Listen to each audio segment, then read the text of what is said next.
উগ্র হিন্দুত্ববাদ বাংলাদেশে ভয়াবহ আকার ধারণ করেছে। হিন্দুদের এক ধর্মগুরুকে জামিন না দেয়াকে কেন্দ্র করে তারা নজিরবিহীন তাণ্ডব চালিয়েছে, এমনকি একজন তরুণ আইনজীবীকে কুপিয়ে হত্যা করেছে। এই ধরনের পরিস্থিতিতে আমাদের করণীয় কি? দেখুন, আমাদের সমাজে দিন যত যাচ্ছে ততই এ ধরনের সমস্যাগুলো প্রকট থেকে প্রকটতর হয়ে উঠছে। জয় শ্রীরাম পর্যন্ত এই তাণ্ডব যারা চালিয়েছে তাদের মুখে শোনা গেছে, অথচ ভারতের এটা বিজেপি এবং আরএসএস এর রাজনৈতিক স্লোগান হিসাবে বিবেচিত এবং খুদ ভারতের মধ্যে স্লোগান নিয়ে বিতর্ক রয়েছে। তো ভারতের দলীয় বা রাজনৈতিক যে উগ্র হিন্দুত্ববাদীদের যে স্লোগান, সেই স্লোগান বাংলাদেশে যদি কেউ দেয় তাহলে সেক্ষেত্রে তাদেরকে বাংলাদেশ অন করার ক্ষেত্রে 10 বার ভাবা উচিত।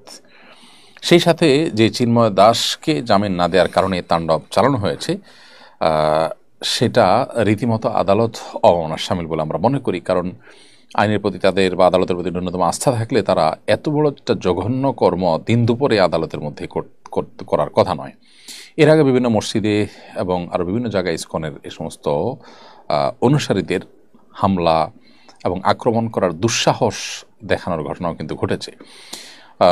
এই প্রতিষ্ঠানটি বা এই সংগঠনটি এবং তার অনুসারীরা এদেশের হিন্দুদেরকে মুসলমানদের মুখোমুখি করে হিন্দুদেরকে উস্কে দিয়ে, এক শ্রেণী হিন্দুদেরকে উস্কে দিয়ে এখানে তারা কোনো সুবিধা আদায় করার অপচেষ্টায় লিপ্ত কিনা সেটি খতিয়ে দেখার যথেষ্ট সুযোগ আছে।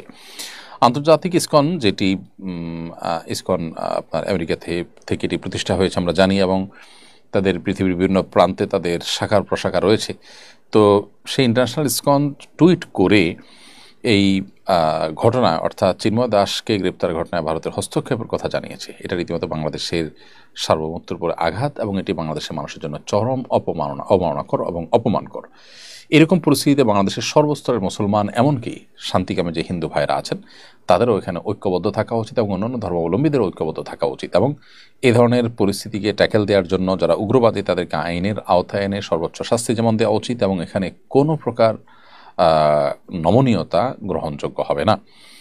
কারণ এই সামান্য কয়েকজন মানুষ তারা যখন উগ্রবাদের সাথে জড়িয়ে যাচ্ছে, তারা যখন সন্ত্রাসের সাথে জড়িয়ে যাচ্ছে, তারা যখন নানাভাবে হুমকি ধামকি দিচ্ছে আমাদের দেশের সাম্প্রদায়িক সম্প্রীতির যে উজ্জ্বল ঐতিহ্য আছে সেটাকে যে কালিমা লেপনের চেষ্টা করছে, এটার ব্যাপারে আমাদের সজাগ থাকতে হবে এবং এদেরকে কঠোর হস্তে দমন করতে হবে।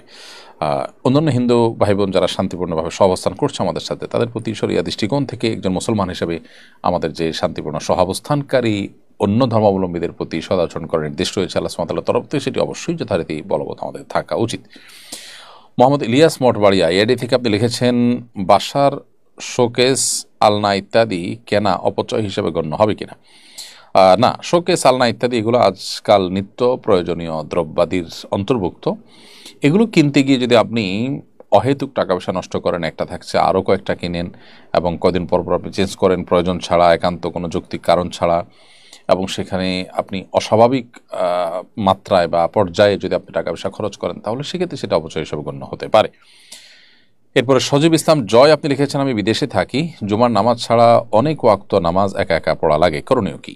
ভাই সজীব, জুমার নামাজ ছাড়া অন্যান্য ওয়াক্ত যদি অন্য কোনো মুসলিম না পান, তাহলে আপনি নিজে ছোট করে পারলে ছোট করে আজান একামত দিয়ে হলেও আপনি নামাজ পড়বেন, এমনভাবে যেন আপনি জামাত নামাজ পড়ছেন। আর যদি অন্য কাউকে আপনি সামিল করবার কোনো সুযোগ থাকে তাহলে সেটা আপনার করা উচিত। মাঝে মধ্যে হলেও দূরে মসজিদ হলেও সেখানে গিয়ে জামাতে সামিল হওয়ার চেষ্টা আপনার করা উচিত। এর বাইরে আপনি এরকম কোনো জায়গা আছেন যেখানে আর কোনো মানুষ নেই যার সাথে জামাত করবেন, তাহলে সেক্ষেত্রে একাকে নামাজ পড়লে ইনশাআল্লাহ আপনার গুনাহ হবে না। তবে আপনার নামাজ, আপনার মৌলিক ইবাদত বন্দেগী যেন করতে পারেন সেরকম পরিবেশেই থাকাটা আপনার জন্য বাঞ্ছনীয়। সোশ্যাল মিডিয়ার সূত্রে জানতে পেরেছি, উগ্র হিন্দুদের হাতে শহীদ হওয়া আইনজীবী সাইফুল ইসলাম আলিফকে গোসল ছাড়া কাফন পরানো হয়েছে। শহীদকে গোসল দেয়া এবং না দেওয়ার ব্যাপারে শরীয়তের বিধান কি? যারা প্রকৃত অর্থে শহীদ দুই প্রকার, একটা হলো বিধানগতভাবে শহীদ, আর একটা হলো প্রকৃত অর্থে শহীদ।